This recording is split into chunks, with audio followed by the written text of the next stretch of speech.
మా video updates miss అవ్వకూడదు అనుకుంటే సబ్స్క్రైబ్ బటన్ తో పాటు ఈ బెల్ ఐకాన్ ని క్లిక్ చేయడం మర్చిపోకండి. భార్యాభర్తలు చాలా కాలం తర్వాత ఒకే చోట కూర్చుని టీ తాగుతున్నారు. ఎందుకంటే ఆ రోజు వారి 25వ పెళ్లి రోజు. గతంలో మాదిరిగా కాకుండా వారు ఇద్దరు కలిసి కూర్చుని సమయం గడపడం తగ్గిపోయింది. వారి మధ్య ఎందుకు దూరం పెరుగుతుందో వారికి అర్థం కాలేదు. టీ తాగుతున్నప్పుడు భార్య మౌనాన్ని ఛేదించి, మీతో నేను చాలా విషయాలు మాట్లాడాలి, ఈ మధ్య మనం ఇద్దరం కలిసి కూర్చోవటానికి కూడా సమయం ఉండటం లేదు అని అంది. ఈ విషయం గురించి నేను చాలా ఆలోచించి ఈ పరిస్థితిని పరిష్కరించడానికి ఒక ఉపాయం కనుగొన్నాను. మీరు అంగీకరిస్తే నేనే మీకు చెప్తాను అంది. భర్త తల ఊపాడు. భార్య టేబుల్ పై 2 డైరీలను తీసుకువచ్చి పెట్టింది. ఈ 2 డైరీలలో ఒకటి మీకు, మరొకటి నాకు. ఇకపై మన ఇద్దరి మధ్య ఏవైనా ఫిర్యాదులు ఉంటే వాటిని మన సొంత డైరీలలో రాసుకుందాం అంది. ఇంకా వచ్చే సంవత్సరం మన పెళ్లి రోజున వాటిని మనం తెరిచి చదువుకుందాం. ఒకరికొకరు ఇష్టం లేని విషయాలను అర్థం చేసుకోవటానికి ఇది సహాయపడుతుంది. ఇంకా వాటిని మెరుగుపరుచుకోవటానికి లేదా పరిష్కరించడానికి మనం ప్రయత్నించవచ్చు. భర్తకు భార్య ఆలోచన నచ్చింది. ఆ రోజు నుండి వారు డైరీలలో రాయడం ప్రారంభించారు. కాలం వేగంగా గడిచిపోయింది. ఆ రోజు వారి 26వ పెళ్లి రోజు. భార్యాభర్తలు ఇద్దరు భోజనం టేబుల్ పై కూర్చొని టీ తాగుతున్నారు.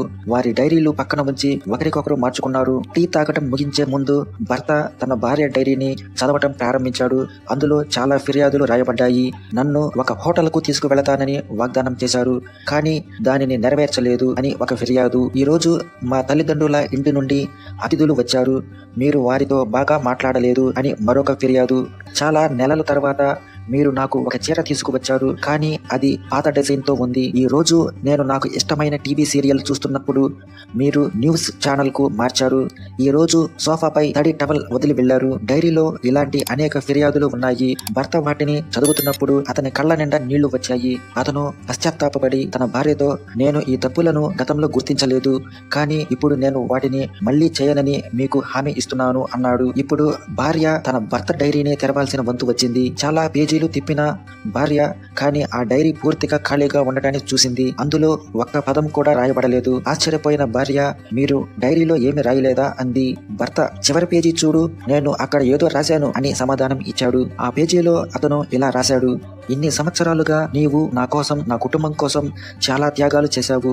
మాకు ఎంతో ప్రేమని ఇచ్చావు. ఈ డైరీలో నీకు వ్యతిరేకంగా ఏమీ రాయలేను. ఇంకా నీలో ఏ లోపాలను కూడా కనుగొనాలని నాకు ఎప్పుడూ అనిపించలేదు. నీలో ఏ లోపాలు లేవని కాదు, కానీ నీ ప్రేమ, అంకిత భావం మరియు త్యాగాలతో పోలిస్తే నీ లోపాలు చాలా చిన్నవి. నా లెక్కలేనన్ని తప్పులను పట్టించుకోకుండా ఈ సవాలుతో కూడిన జీవితంలో నా పక్కన ఒక నీడలా నిలబడ్డావు.